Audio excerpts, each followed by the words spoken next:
ನಮ್ಮ ಕರ್ನಾಟಕದ ಜನತೆಗೆ ಧರ್ಮಸ್ಥಳ ಎಂದರೆ ಇದುವರೆಗೂ ಕೇವಲ ಮಂಜುನಾಥ ಸ್ವಾಮಿ ಮಾತ್ರ ನೆನಪಾಗುತ್ತಿದ್ದ. ಆದರೆ ಇತ್ತೀಚೆಗೆ ಧರ್ಮಸ್ಥಳ ಎಂದರೆ ಸಾಕು, ಅಲ್ಲಿ ನಡೆದು ಹೋದ ಘಟನೆ, ನಡೆಯುತ್ತಿರುವ ಬೆಳವಣಿಗೆ, ಪ್ರಸ್ತುತ ದಿನಕ್ಕೊಂದು ರೋಚಕ ತಿರುವು ಪಡೆಯುತ್ತಿರುವ ಬುರುಡೆ ಪ್ರಕರಣದ ಮೇಲೆ ಮಾತ್ರ ಗಮನ ಹೋಗುತ್ತಿದೆ. ಇರಲಿ, ಸುದ್ದಿ ಸಮಾಚಾರ ಎಂದರೆ ಆತರ ಗಮನ ಹೋಗುವುದು ಸಹಜ. ಶ್ರೀ ಕ್ಷೇತ್ರ ಧರ್ಮಸ್ಥಳದ ಮಂಜುನಾಥ ಎಂಬುದು ಕೇವಲ ಒಂದು ದೇವಸ್ಥಾನ ಎನ್ನುವ ಬದಲು ಅದೊಂದು ಮಹಾನ್ ಸಾಮ್ರಾಜ್ಯ ಎಂದರೆ ತಪ್ಪಾಗಲಾರದು. ಧರ್ಮಸ್ಥಳ ಪ್ರವೇಶ ದ್ವಾರದ ಬಾಗಿಲು ಎಷ್ಟು ದೊಡ್ಡದಾಗಿದಾವೋ ಅದಕ್ಕಿಂತಲೂ ದೊಡ್ಡದು ಅಲ್ಲಿನ ಆದಾಯದ ಖಜಾನೆ ಬಾಗಿಲುಗಳು ಇರಬಹುದೇನೋ. ಶ್ರೀ ಕ್ಷೇತ್ರ ಧರ್ಮಸ್ಥಳ ಎಂದರೆ ಮಂಜುನಾಥ ಸ್ವಾಮಿಯ ಅನುಗ್ರಹ, ಆಶೀರ್ವಾದದ ಬಗ್ಗೆ ಎಲ್ಲರಿಗೂ ಗೊತ್ತು. ಆದರೆ ಕೋಟಿ ಮೂಟೆಗಳ ಕೋಟೆಯ ಬಗ್ಗೆ ಇನ್ನೂ ಕೆಲವರಿಗೆ ಗೊತ್ತಿಲ್ಲ. ಈ ದೇವಸ್ಥಾನದ್ದು ಒಂದು ವರ್ಷಕ್ಕೆ ಅದೆಷ್ಟು ಸಾವಿರಾರು ಕೋಟಿ ವ್ಯವಹಾರ ನಡೆಯುತ್ತೆ ಎಂಬುದನ್ನು ಸಾರ್ವಜನಿಕವಾಗಿ ಬಹಿರಂಗಪಡಿಸುವುದಿಲ್ಲ. ಯಾಕೆ ಹೇಳಿ? ಕಾರಣ ಇಷ್ಟೇ, ಈ ದೇವಸ್ಥಾನ ಸರ್ಕಾರದ ಮುಜರಾಯಿ ಇಲಾಖೆಯಡಿ ಬರುವುದಿಲ್ಲ. ಬದಲಾಗಿ ಇದು ಹೆಗ್ಗಡೆ ವಂಶಸ್ಥರ ಆಡಳಿತದಲ್ಲಿ ಇರುವ ಒಂದು ಖಾಸಗಿ ಟ್ರಸ್ಟ್ಗೆ ಸೇರಿದೆ. ಪ್ರಸ್ತುತ ಈ ಟ್ರಸ್ಟ್ನ ಸಂಪೂರ್ಣ ಜವಾಬ್ದಾರಿಯನ್ನು ಶ್ರೀ ವೀರೇಂದ್ರ ಹೆಗಡೆಯವರು ಹೊತ್ತಿದ್ದಾರೆ. ಹಾಗಾದರೆ ಮಂಜುನಾಥ ಸ್ವಾಮಿ ಭಕ್ತಿ ಮೇಲೆ ಒಂದು ದಿನಕ್ಕೆ ಹೊಳೆಯಂತೆ ಹರಿದು ಬರುವ ಹಣ ಎಷ್ಟು? ದೇವಸ್ಥಾನದ ಆಡಳಿತ ಮಂಡಳಿಗೆ ಒಂದು ತಿಂಗಳಿಗೆ ಎಷ್ಟು ಕೋಟಿ ಸಂಗ್ರಹ ಆಗುತ್ತೆ? ಒಂದು ವರ್ಷಕ್ಕೆ ಎಷ್ಟು ಸಾವಿರಾರು ಕೋಟಿ ವ್ಯವಹಾರ ನಡೆಸುತ್ತೆ ಈ ಟ್ರಸ್ಟ್ ಎಂಬುದನ್ನು ಈ ವಿಡಿಯೋ ಮೂಲಕ ಸ್ವಲ್ಪ ಗಮನಿಸೋಣ. ಧರ್ಮಸ್ಥಳದ ಮಂಜುನಾಥ ಸ್ವಾಮಿಯ ಹೆಸರಲ್ಲಿ ಬರುವ ಆದಾಯದ ಬಗ್ಗೆ ನಾವು ನೋಡುವುದಾದರೆ ಫಸ್ಟ್ ದೇವಸ್ಥಾನದ ಒಳಗೆ ನೋಡೋಣ. ಕಾಣಿಕೆ ಅಂದರೆ ದಿನಕ್ಕೆ ಸಾವಿರಾರು ಭಕ್ತರು ಹುಂಡಿಯಲ್ಲಿ ಹಾಕುವ ಹಣ. ಇದೇ ವರ್ಷಕ್ಕೆ ಅದೆಷ್ಟೋ ಕೋಟಿ ತಲುಪುತ್ತೆ. ಎಷ್ಟು ಎಂದು ನಾವು ಎಕ್ಸಾಕ್ಟ್ ಆಗಿ ಹೇಳೋಕೆ ಸಾಧ್ಯ ಇಲ್ಲ. ಯಾಕಂದ್ರೆ ಇದು ಖಾಸಗಿ ದೇವಾಲಯ, ಅವರು ಬಹಿರಂಗ ಪಡಿಸಿಲ್ಲ. ಇದು ಸಾಮಾನ್ಯ ಭಕ್ತರಿಂದ ಬರುವ ಕಾಣಿಕೆ ಆಯಿತು. ಇನ್ನ ದೇಣಿಗೆ ಅಂದರೆ ಶ್ರೀಮಂತ ಭಕ್ತರು ಸಾವಿರ ಲಕ್ಷಗಟ್ಟಲೆ ದೇವಸ್ಥಾನಕ್ಕೆ ದೇಣಿಗೆಯನ್ನು ನೀಡುತ್ತಾರೆ. ಇದು ಸಹ ವರ್ಷಕ್ಕೆ ಅದೆಷ್ಟೋ ಕೋಟಿ ಆಗುತ್ತೆ. ಹಾಗೆ ದೇಶ ವಿದೇಶದಲ್ಲಿರುವ ಮಂಜುನಾಥನ ಕೆಲವು ಭಕ್ತರು ಮನೆಯಲ್ಲಿಯೇ ಕೂತು ಆನ್ಲೈನ್ ಮೂಲಕ ಕಾಣಿಕೆಯನ್ನು ಕಳಿಸುತ್ತಾರೆ. ಇದರಿಂದಲೂ ಸಹ ಕೋಟಿಗಟ್ಟಲೆ ಹಣ ದೇವಸ್ಥಾನಕ್ಕೆ ಬರುತ್ತೆ. ಇವೆಲ್ಲವೂ ಆದಾಯದ ಆರಂಭವಷ್ಟೇ. ಒಂದು ದೊಡ್ಡ ಸಮುದ್ರದಲ್ಲಿ ಒಂದು ಬಿಂದಿಗೆಯಷ್ಟು ನೀರು ಮಾತ್ರ. ಆದರೆ ಇವು ಆದಾಯ ಬರುವ ಅತ್ಯಂತ ಪವಿತ್ರವಾದ ಮೂಲವಾಗಿವೆ.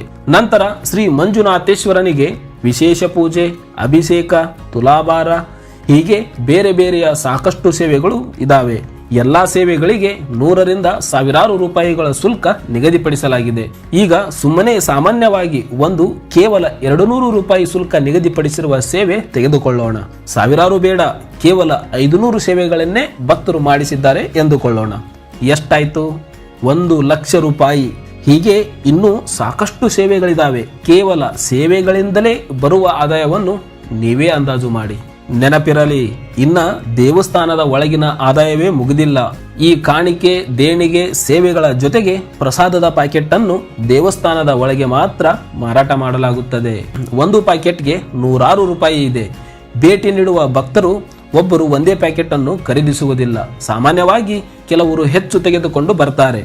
ಒಂದೇ ದಿನಕ್ಕೆ ಸಾವಿರಾರು ಭಕ್ತರು ಭೇಟಿ ನೀಡುವ ಸ್ಥಳದಲ್ಲಿ ದಿನಕ್ಕೆ ಎಷ್ಟು ಪ್ರಸಾದದ ಪ್ಯಾಕೆಟ್ಗಳನ್ನು ಭಕ್ತರು ತೆಗೆದುಕೊಂಡು ಹೋಗಬಹುದು? ಇದನ್ನು ಕೂಡ ನೀವೇ ಲೆಕ್ಕ ಹಾಕಿ.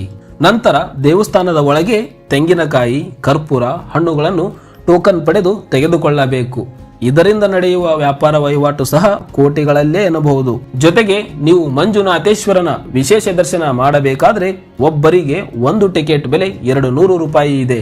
ಇದರಿಂದ ಬರುವ ಆದಾಯ ಇದುವರೆಗೂ ದೇವಸ್ಥಾನದ ಒಳಗೆ ಭಕ್ತರ ಭಕ್ತಿ ಪೂರ್ವಕದಿಂದ ಮತ್ತು ನೇರವಾಗಿ ಬರುವ ಆದಾಯ.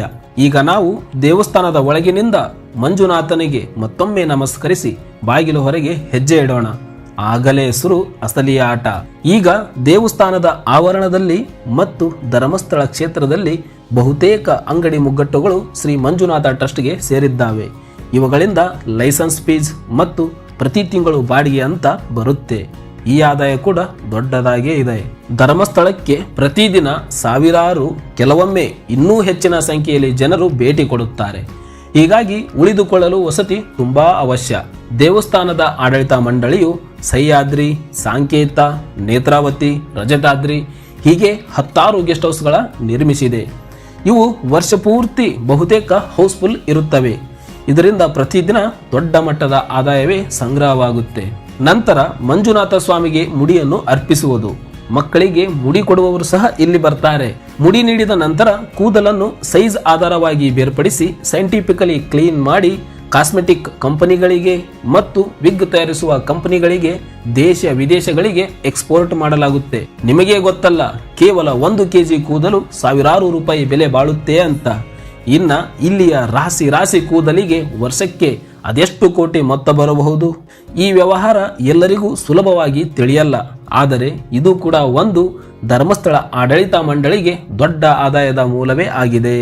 ಜೊತೆಗೆ ಧರ್ಮಸ್ಥಳದಲ್ಲಿ ಒಂದು ಶ್ರೇಷ್ಠವಾದ ಕೆಲಸ ನಡೆಯುತ್ತೆ, ಅದು ಅನ್ನದಾಸೋಹ. ಕಾಳಜಿ ಪ್ರೀತಿಯಲ್ಲಿ ತಾಯಿಯನ್ನ ಮೀರಿಸಲು ಹೇಗೆ ಸಾಧ್ಯವಿಲ್ಲವೋ ಹಾಗೆ ದಾನದಲ್ಲಿ ಅನ್ನದಾನ ಅಂತಹ ಶ್ರೇಷ್ಠವಾದ ದಾನ ಯಾವುದಿಲ್ಲ. ಧರ್ಮಸ್ಥಳಕ್ಕೆ ಪ್ರತಿದಿನ ಸಾವಿರ ಭಕ್ತರು ಬರುತ್ತಾರೆ. ಇಲ್ಲಿ ಉಚಿತವಾಗಿ ಅನ್ನದಾಸೋಹವನ್ನು ನಡೆಸಲಾಗುತ್ತೆ. ಇದು ಧರ್ಮಸ್ಥಳದ ಅತ್ಯಂತ ಪುಣ್ಯದ ಕೆಲಸ ಆಗಿದೆ. ಈ ಅನ್ನದಾಸೋಹಕ್ಕೆ ಸಹಾಯವಾಗಲೆಂದು ಭಕ್ತರು, ದೊಡ್ಡ ಉದ್ಯಮಿಗಳು, ಸಂಸ್ಥೆಗಳು 100 ಮೂಟೆ ಅಕ್ಕಿ, ತರಕಾರಿ, ಕೋಟಿಗಟ್ಟಲೆ ಹಣವನ್ನು ಸಹ ದೇಣಿಗೆ ರೂಪದಲ್ಲಿ ನೀಡುತ್ತಾರೆ. ಇದರಲ್ಲಿಯೂ ಕೂಡ ಖರ್ಚಾಗುವ ವೆಚ್ಚಕ್ಕಿಂತ ಹೆಚ್ಚಿನ ಮೊತ್ತ ಸಂಗ್ರಹವಾಗುತ್ತೆ. ಧರ್ಮಸ್ಥಳದಲ್ಲಿ ಶ್ರೀ ಮಂಜುನಾಥ ಆಡಳಿತ ಮಂಡಳಿಯು ಮ್ಯೂಸಿಯಂ ಸಹ ನಿರ್ಮಿಸಿದ್ದು, ಅಲ್ಲಿ ಒಬ್ಬರಿಗೆ ಇಂತಿಷ್ಟು ಅಂತ ಟಿಕೆಟ್ ಪ್ರೈಸ್ ಇದೆ. ಅದರಿಂದಲೂ ಕೂಡ ಆದಾಯ ಬರುತ್ತದೆ. ನಾವು ಇದುವರೆಗೂ ನೋಡಿದ್ದು ದೇವಸ್ಥಾನದ ಒಳಗಿನ ಮತ್ತು ಹೊರಗಿನ ಆದಾಯದ ಮೂಲಗಳು. ಇವು ಕೇವಲ ಸಮುದ್ರಕ್ಕೆ ಸೇರುವ ನದಿಗಳಿದ್ದಂತೆ. ಆದರೆ ಶ್ರೀ ಕ್ಷೇತ್ರ ಧರ್ಮಸ್ಥಳದ ಆಚೆಗೆ ದೊಡ್ಡ ಸಮುದ್ರವೇ ಇದೆ. ಈಗ ಧರ್ಮಸ್ಥಳದ ಇತರೆ ಆದಾಯದ ಮೂಲಗಳನ್ನು ನೋಡುವುದಾದರೆ ಇವು ಅತಿ ದೊಡ್ಡ ಮತ್ತು ಅತ್ಯಂತ ಪ್ರಬಲವಾದ ಆದಾಯ ಮೂಲಗಳು. ಅಂದರೆ ಅವೇ SDM, ಶ್ರೀ ಧರ್ಮಸ್ಥಳ ಮಂಜುನಾಥೇಶ್ವರ ಸಂಸ್ಥೆಗಳು. ಇವುಗಳಲ್ಲಿ ಸಹ ದೊಡ್ಡ ಆದಾಯ ತರುವ ಸಾಕಷ್ಟು ಮೂಲಗಳಿವೆ. ಅದರಲ್ಲಿ ಪ್ರಮುಖವಾದವು ಮಾತ್ರ ನೋಡೋಣ. ಮೊದಲನೆಯದಾಗಿ SDM ಶಿಕ್ಷಣ ಸಂಸ್ಥೆಗಳು.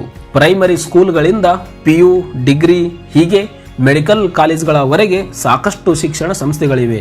4 ಪ್ರೈಮರಿ ಸ್ಕೂಲ್ಸ್, 6 ಹೈಸ್ಕೂಲ್ಸ್, 3 PU ಕಾಲೇಜುಗಳು, 2 ಅಂಡರ್ ಗ್ರಾಜುಯೇಟ್ ಕಾಲೇಜುಗಳು, 1 ಲಾ ಕಾಲೇಜ್ ಮಂಗಳೂರಲ್ಲಿದೆ, 1 physiotherapy college Dharwad, 1 medical college ಮತ್ತು ದೊಡ್ಡ ಹಾಸ್ಪಿಟಲ್ ಧಾರವಾಡ, 1 ಡೆಂಟಲ್ ಕಾಲೇಜ್ ಮತ್ತು ಹಾಸ್ಪಿಟಲ್ ಧಾರವಾಡ, 1 ನ್ಯಾಚುರೋಪತಿ ಮತ್ತು ಯೋಗ ವಿಜ್ಞಾನ ಕಾಲೇಜ್ ಉಜಿರೆ, 2 ಆಯುರ್ವೇದ ಕಾಲೇಜ್ ಮತ್ತು ಹಾಸ್ಪಿಟಲ್ಗಳು, 3 ಮ್ಯಾನೇಜ್ಮೆಂಟ್ ಕಾಲೇಜ್ಗಳು, 1 ಇಂಜಿನಿಯರಿಂಗ್ ಕಾಲೇಜ್ ಧಾರವಾಡ, ಹಾಗೆ ಇನ್ನೂ 4 ಟೆಕ್ನಿಕಲ್ ಕಾಲೇಜ್ಗಳಿವೆ.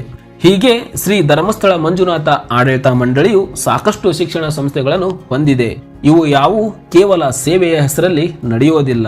ಸಾಮಾನ್ಯವಾಗಿ ಬೇರೆಯ ಖಾಸಗಿ ಶಿಕ್ಷಣ ಸಂಸ್ಥೆಗಳಂತೆಯೇ ಇಲ್ಲಿಯೂ ಕೂಡ ಫೀಸ್, ಡೊನೇಷನ್ ಹಾಗೂ ಇತರೆ ಶುಲ್ಕಗಳಿಂದ ನಡೆಸಲಾಗುತ್ತೆ. ನಿಮ್ಮ ಏರಿಯಾದಲ್ಲಿ ಒಂದು ಕಾನ್ವೆಂಟ್ ಸ್ಕೂಲ್ ತೆರೆದವರೇ ಯಾವ ರೇಂಜ್ಗೆ ಆದಾಯ ಮಾಡ್ಕೋತಾರೆ ಅನ್ನೋದು ನಿಮಗೆಲ್ಲ ಗೊತ್ತೇ ಇದೆ. ಇನ್ನ ಶ್ರೀ ಧರ್ಮಸ್ಥಳ ಮಂಜುನಾಥ ಮಂಡಳಿಯ ಶಿಕ್ಷಣ ಸಂಸ್ಥೆಗಳಿಂದ ವರ್ಷಕ್ಕೆ ಅದೆಷ್ಟು ಸಾವಿರ ಕೋಟಿ ವಹಿವಾಟು ನಡೆಯುತ್ತೋ ನೀವೇ ಅಂದಾಜು ಹಾಕಿ. ಜೊತೆಗೆ ಈ ಮೆಡಿಕಲ್ ಕಾಲೇಜ್ಗಳಲ್ಲಿ ರೋಗಿಗಳ ಚಿಕಿತ್ಸೆಯಿಂದಲೂ ಸಹ ಕೋಟಿ ಲೆಕ್ಕದಲ್ಲಿ ಆದಾಯ ಬರುತ್ತೆ. ಇದರ ಜೊತೆಗೆ ಇವೇ ಆಯುರ್ವೇದಿಕ್ ಕಾಲೇಜಿನ ಸಂಸ್ಥೆಗಳಿಂದ ತಮ್ಮದೇ ಆದ ಓನ್ ಬ್ರ್ಯಾಂಡ್ ಆಯುರ್ವೇದಿಕ್ ಸೋಪ್, ಔಷಧಿ, ಚೂರ್ಣಗಳನ್ನು ತಯಾರಿಸಿ ಮಾರ್ಕೆಟಿಂಗ್ ಮಾಡುತ್ತಾರೆ. ಅಂದರೆ ತಯಾರಿಕೆಯಿಂದ ಮಾರಾಟದ ಮಾರ್ಕೆಟಿಂಗ್ ಸಹ ಇವರದ್ದೇ ಆಗಿದ್ದು, ಇದರಿಂದಲೂ ಶ್ರೀ ಧರ್ಮಸ್ಥಳದ ಆಡಳಿತ ಮಂಡಳಿಗೆ ಭಾರಿ ದೊಡ್ಡ ಮಟ್ಟದ ಲಾಭವೇ ಹರಿದು ಬರುತ್ತೆ. ಈಗ ಇನ್ನೊಂದು ಇಂಪಾರ್ಟೆಂಟ್ ಸಾಮಾಜಿಕ ಯೋಜನೆ ಬಗ್ಗೆ ತಿಳಿದುಕೊಳ್ಳೋಣ. ನಿಮ್ಮ ಹಳ್ಳಿಗಳಲ್ಲಿ ಎಲ್ಲ ಧರ್ಮಸ್ಥಳ ಸಂಘ ಎಂತಲೇ ಪ್ರಸಿದ್ಧಿ. ಇದು ಕರ್ನಾಟಕದ ಮೂಲೆ ಮೂಲೆಗೂ ಪ್ರತಿ ಹಳ್ಳಿಯಲ್ಲೂ ತನ್ನ ಜಾಲವನ್ನು ವಿಸ್ತರಿಸಿದೆ. ಅದೇ ಶ್ರೀ ಕ್ಷೇತ್ರ ಧರ್ಮಸ್ಥಳ ಗ್ರಾಮೀಣ ಅಭಿವೃದ್ಧಿ ಯೋಜನೆ. ಇದರಲ್ಲಿ ಲಕ್ಷಾಂತರ ಸ್ವಸಹಾಯ ಸಂಘಗಳನ್ನು ಕಟ್ಟಲಾಗಿದೆ. ಇದರ ಮೂಲಕ ಮಹಿಳೆಯರಿಗೆ ಸಣ್ಣ ಪ್ರಮಾಣದ ಸಾಲ ನೀಡಿ ಅವರನ್ನ ಸ್ವಾವಲಂಬಿಗಳನ್ನಾಗಿ ಮಾಡುವ ಒಂದು ಬೃಹತ್ ಯೋಜನೆ. ಈ ಯೋಜನೆಯು ಬ್ಯಾಂಕ್ಗಳ ಜೊತೆ ಸೇರಿ ಕೆಲಸ ಮಾಡುತ್ತೆ. ಇದು ಸಹ ವರ್ಷಕ್ಕೆ ಸಾವಿರಾರು ಕೋಟಿ ವಹಿವಾಟು ನಡೆಸುತ್ತೆ. ಈ ಯೋಜನೆಗೆ ಸರ್ಕಾರದಿಂದ, ನಬಾರ್ಡ್ನಿಂದ ಮತ್ತು ವಿದೇಶಗಳಿಂದಲೂ ಅನುದಾನ ಬರುತ್ತೆ. ಇದು ಕೂಡ ಒಂದು ಶ್ರೀ ಕ್ಷೇತ್ರ ಧರ್ಮಸ್ಥಳ ಮಂಜುನಾಥ ಆಡಳಿತ ಮಂಡಳಿಗೆ ದೊಡ್ಡ ಮಟ್ಟದ ಆರ್ಥಿಕ ಶಕ್ತಿಯನ್ನು ತುಂಬುತ್ತದೆ. ಇವು ಎಲ್ಲವುಗಳ ಜೊತೆಗೆ ದೇವಸ್ಥಾನದ ಹೆಸರಿನಲ್ಲಿ ಸಾವಿರಾರು ಎಕರೆ ಕೃಷಿ ಭೂಮಿ ಇದೆ.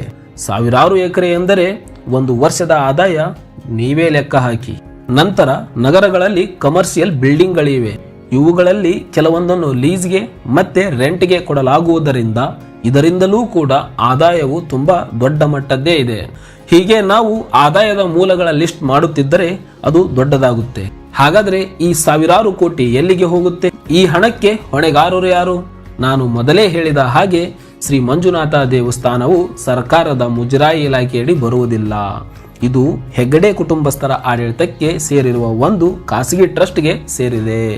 ಈ ಟ್ರಸ್ಟ್ನ ಆಡಳಿತ ಅಧಿಕಾರಿಯಾಗಿರುವವರು ಮತ್ತೆ ಸಂಪೂರ್ಣ ಜವಾಬ್ದಾರಿ ಹೊತ್ತಿರುವವರು ಶ್ರೀ ವೀರೇಂದ್ರ ಹೆಗಡೆಯವರು. ಇದೇ ನೋಡಿ ನಮ್ಮ ಧರ್ಮಸ್ಥಳ ಮಂಜುನಾಥ ದೇವಸ್ಥಾನದ ಆದಾಯದ ಮೂಲಗಳು. ಸಾಮಾನ್ಯವಾಗಿ ಈ ದೇವಸ್ಥಾನದ ಆದಾಯವನ್ನು ಸಾರ್ವಜನಿಕವಾಗಿ ಬಹಿರಂಗಪಡಿಸುವುದಿಲ್ಲ. ಅಂದರೆ ನಾನು ಗೌಪ್ಯವಾಗಿರೋ ಮಾಹಿತಿಯನ್ನ, ವಿಶೇಷವಾಗಿರೋ ಮಾಹಿತಿಯನ್ನ ಹೇಳ್ಬಿಟ್ನಾ ಅಥವಾ ಮುಚ್ಚಿಟ್ಟ ಮಾಹಿತಿಯನ್ನ ಏನಾದ್ರೂ ಹೇಳ್ಬಿಟ್ನಾ? ಇಲ್ಲ, ಎಲ್ಲರಿಗೂ ಸರ್ವೇ ಸಾಮಾನ್ಯವಾಗಿ ಗೊತ್ತಿರುವ ಮಾಹಿತಿಯನ್ನೇ ಹೇಳಿದ್ದು. ಜಸ್ಟ್ ಗೂಗಲ್ ಅಲ್ಲಿ ಒಂದು ಸರ್ಚ್ ಹೊಡೆದರೆ ಸಾಕು, ಎಲ್ಲರಿಗೂ ತೋರಿಸುವ ಮಾಹಿತಿಯನ್ನೇ ನಿಮ್ಮ ಜೊತೆ ಹಂಚಿಕೊಂಡಿದ್ದು. ಧನ್ಯವಾದ.